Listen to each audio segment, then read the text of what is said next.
So, inaamin mo rin na handwriting mo to? Your Honor, yes. Kanina sabi mo, Hindi, ngayon ko lang po talagang tinitigan. Senator Jinggoy Estrada, galit na galit kay Morales na kanilang inimbetahan sa Senado para kausapin at pagpaliwanagin. Tumaas ang dugo ni Estrada nang magsalita ito tungkol sa kaso niya dati na ngayon ay nakalaya na siya. so, inaamin mo rin na handwriting mo to? Your Honor, yes. Kanina sabi mo, Hindi, ngayon ko lang po talagang tinitigan, Your Honor. Your Honor. kanina ko pa nga tinatanong sa'yo, kanina pa nasa iyo to eh. Ngayon, inaamin mo na. Kanina hindi mo inaamin. Ano sagot niya kanina? Hindi ko po matandaan kung handwriting mo to. Ngayon, natandaan mo na handwriting mo. Mr. Chairman, Yes, go ahead. ang importante, merong pagkilala at hindi po yung pagtanggi. Sa akin, nung una talaga, nung bigla natin. Kaya nga, ngayon, yung binigyan niyo ako ng pagkakataon na talaga examinin, Your Honor. Kanina ko pa binigay sa'yo to. Your Honor, kaya nga po, Your Honor, Mr. Chairman, yung mga dokumento, marami akong dokumento na naiwan sa PIDEA doon sa opisina. Kaya nga po, sinasabi ko, yung compliance doon sa mga pagkukulang doon sa dokumento ay na-comply ko po doon sa recruitment committee, Your Honor. Yeah. Huwag na tayo mag-usap sa compliance. Wala naman relevance yung compliance mo sa PIDEA eh. At tinatanong ko itong PDS. Now that you have admitted that this is your handwriting, that you were the ones who filled up this information sheet. Okay. Were you not aware of question number 25 ito? Ano? Labo eh. Again, inuulit ko. Na-drop ka na from the roll sa PNP and still you answered no. In the negative. Why was that?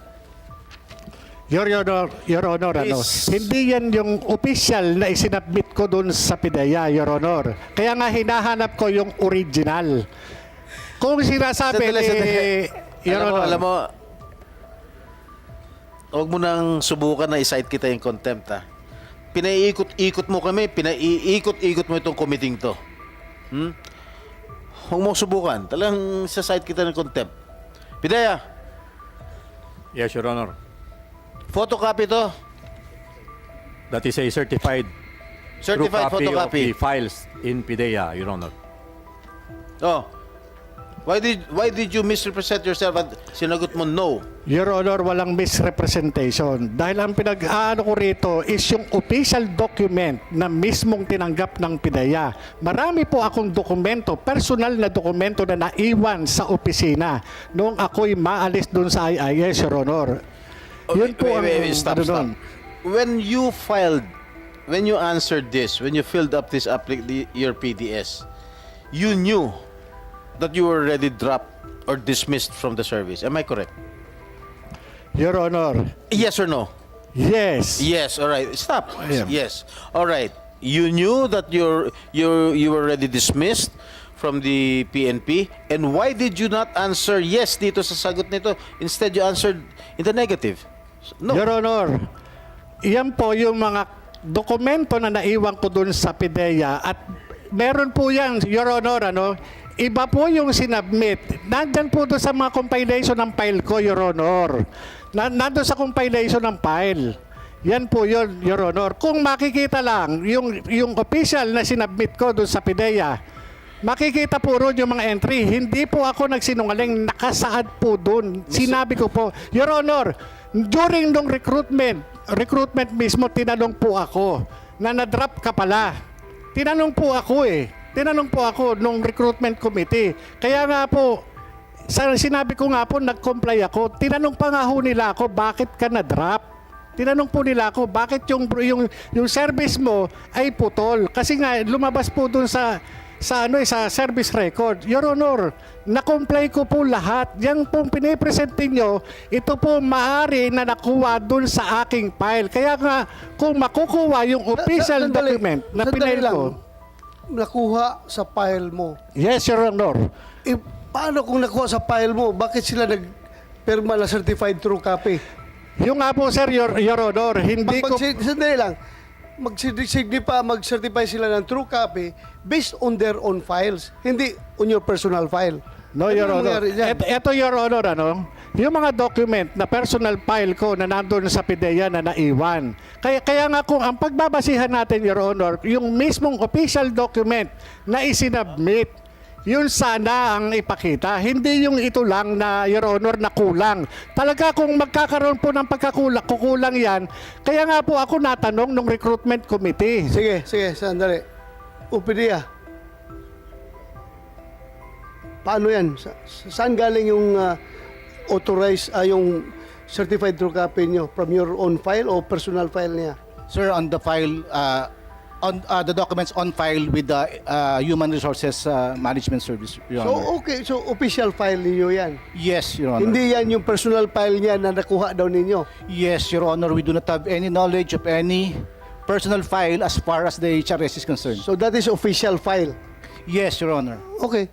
So, Your Honor, Mr. Chairman. Galing sa ang official recruitment, file nila. Your Honor, Mr. Chairman, ang recruitment process po sa PIDEA, merong minutes of the meeting yan. Nandoon. Meron po yan. Kaya ako po, Your Honor, ako po ay tuloy mo. binigyan ng pagkakataon, Your Honor, Sige, na sige. Bigyan kita ng pagkataon. Sige, tuloy mo. Your Honor, binigyan po ako ng pagkakataon na sumagot doon sa mga katanungan ng recruitment committee. Kaya nga po ako, sinasabi ko, nag-comply po ako dahil nga yung po yung nangyari po noong nagkaroon ng recruitment, Your Honor. Kaya nga, wala mag-question dyan sa compliance mo. Kaya nga na-point ka. Ang tanong lang ito, itong document mo na PDS, yan ang tinatanong ngayon ni Senator Jinggoy. Bakit ka nagsabing no na hindi ka na-dismiss from the service? So yan lang ang simpleng tanong. If you can provide correct explanation, bakit ka nagsabi dyan na no, then maybe this committee will agree with you. Pero kung wala kang mabigay na maganda explanation, kung bakit ka naglagay dyan ng no instead of NA. Halimbawa, kung alanganin ka, not applicable. Ganun na lang. No, Your Bakit Honor. no ang nilagay mo dyan? Yung paglalagay ng no na yan, hindi ko po yan nilagay, Your Honor. Sino Yan naglagay? pong- Sandali, sino naglagay yan? Wala po akong nilalagay na ganyan, Your Honor. Ako po, pagka ganyan, yung mga entry po na ganyan, hindi ko po sinasagutan, Your Honor. Kahit NA, sandali. Yung po, Your Honor, Mr. Chairman, yan po, kabilang dun sa aking mga personal file. Kaya nga po nung sinasabi ko nga po, nag-comply ako dahil hiningi po sa akin. Sa katunayan nga po, hiningan po nga ako ng kopya ng service record ng recruitment committee. At doon po, nakalatag po lahat ng aking mga ayun sa serbisyo. Imposible po na papayag ang PIDEA na mga ganyang entry, hindi po yung ganun. Your Honor, ako po, dumaan ako sa recruitment process. Mahigpit na recruitment process. Ulit-ulit na yung dumaan ka sa recruitment process eh. Yun po yun, Hindi, Mr. tanong ko Chairman. lang sa'yo, ibig mo sabihin hindi ikaw nag-check nitong no? Ha? Ibig sabihin hindi ikaw nag-check nitong no na tinanong sa'yo, have you ever been separated from... Yes, Your Honor. Hindi ikaw nag-check Hindi ng po, no? Your Honor. Hindi po, Your sinungaling Honor. talaga ito. Kaya nga, Your Honor. Mr. Chair, sandali Mr. lang. Chairman. Mr. Chair, tinanong ko kanina kung pirma niya ito. And he already admitted na pirma niya ito. Tinanong ko rin kung handwriting na ito. First question, kanina tinanong, is this your handwriting? Sabi niya, hindi niya maalala. Nung present ko ulit yung kanyang, itong PDF sa kanya, pinag-aralan niya, inamin niya na handwriting na raw niya. Now, he is denying na hindi niya sinagot itong isang question. Eh, sino naglagay ng no? Multo? Your Honor. Ito, yan yung mga naiwan ko ron. Did you, PIDEA. PIDEA. PIDEA. Sila may galing, sa kanila galing yan, Your PIDEA. Honor. Sa inyo raw galing to, kayo raw nag-check nung fill in the blanks nito. Your Honor, I am not Jonathan Morales. PIDEA is not Jonathan Morales. Mr. Chair. Mr. Chair. Yes, go ahead. I move that he be cited in contempt. There's a motion. For continuously lying before this committee.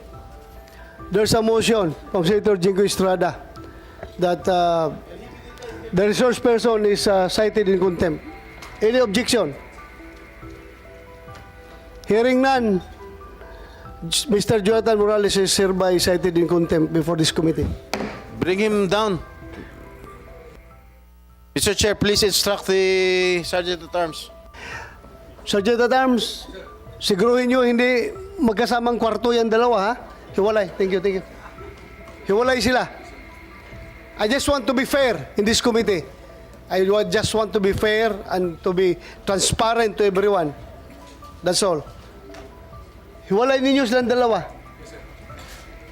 Wag silang... ilan bang room natin sa baba? Dagan pa? Ihiwalay ninyo. Okay, sige, thank you. So from here, still I want to listen to James Kumar, but not at his medical bed. So hintayin na lang natin na maging nasa tamang kondisyon siya. So for now, the chair rules that instead of adjourning this investigation, isuspend ko ito. But wala tayong ibang schedule na hearing. Wala na tayong hearing after this. Hintayin na lang natin na gumanda ang kondisyon ni Mr. James Kumar at harapin natin dito sa committee. So, any objection? Any clarification? Pidia, meron kayo sabihin? None, Your Honor. General Coy, sir? Attorney Bernardo? None at the moment, Your Honor. General Masagka? None, Your Honor. Attorney Radovan? None, Your Honor. Attorney Almonevo? Anyunevo? None, Your Honor. Ano mo si General Almonevo? Hindi mo kilala? Attorney De La Cruz? Jonathan Morales?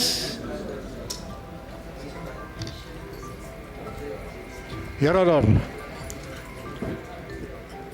yung tungkol doon sa mga yung sana maimbitahan, Your Honor, yung mga personalidad na nandoon sa video. Yun nga, si Kumar, inibitahan natin. Opo. Kasi nabanggit. Andito mo yung dalawa. Nandyan si Kwan at saka si Picoy. At yung LAM, Your Honor. Sino? Yung LAM. Kasi, Your Honor, kitang-kita naman na merong conspiracy. Ginamit nilang action Sandali lang, agent, sandali lang. Your Honor. We will hear from Kumar first before we jump to Lam. Kung kinakailangan nating imbitahan si Lam. Dahil hersey, double hersey na yan eh. According to, sabi niya, according to Kumar. Then Kumar, according to Lam. So, ganun yan. So, unahin natin si Kumar. Okay? Then, after that, we will decide. This committee will decide kung kailangan imbitahan pa yung Lam. Okay? Yes, sir. So, Sir. Picoy, may sabihin ka?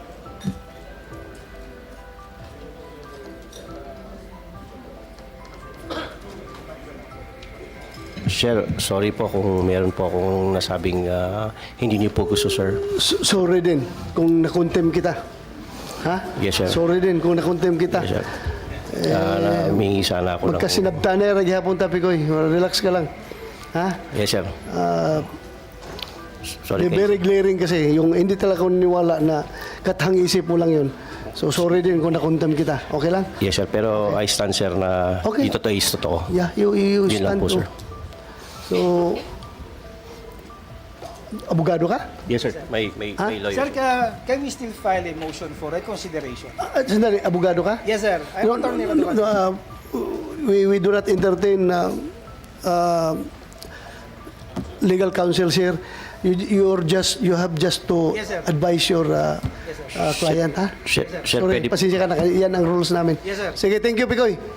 General Attorney Kodja. Attorney Bitong. Director Bitong. Enriquez, ikaw pala, nalaktawan kita. Meron kang gusto sabihin? Sir, I'm waiting for any further clarification.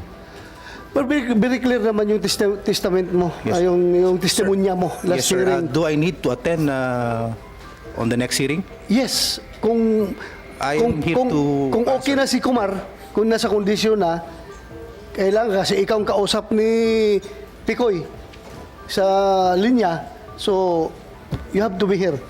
Sandali na lang ito, yung kay Kumar na lang. In fact, he is volunteering to be entertained online, but ayaw ko munang entertain dahil nasa hospital siya. Kahit na sabi ng doktor, pwede daw. Pero ayaw ko, makukonsensya tayo dyan. Ang pangit, nasa hospital yung tao, interrogate mo. So, yun lang muna. Please be available on the next hearing. Kung kailan man yun, yun na lang ang hearing na hintayin ko. Isa na lang kung makondisyon si Kumar. Other than that, wala na tayong ibang hearing pa. Okay? Okay na tayo? So, saka na ako magbigay ng aking concluding statement pag sa last hearing. Again, I would like to thank everyone for coming over. At sana makuha natin talagang katotohanan dito. At hindi naman siguro imposible makuha natin yan. Andito naman tayong lahat, magkakaintindihan tayo dyan. Pag pareho tayo nagsusumikap na makamit yung katotohanan at makapagawa tayo ng pulisiya patungkol dito. Having said that, this hearing is hereby suspended. Thank you. Salamat.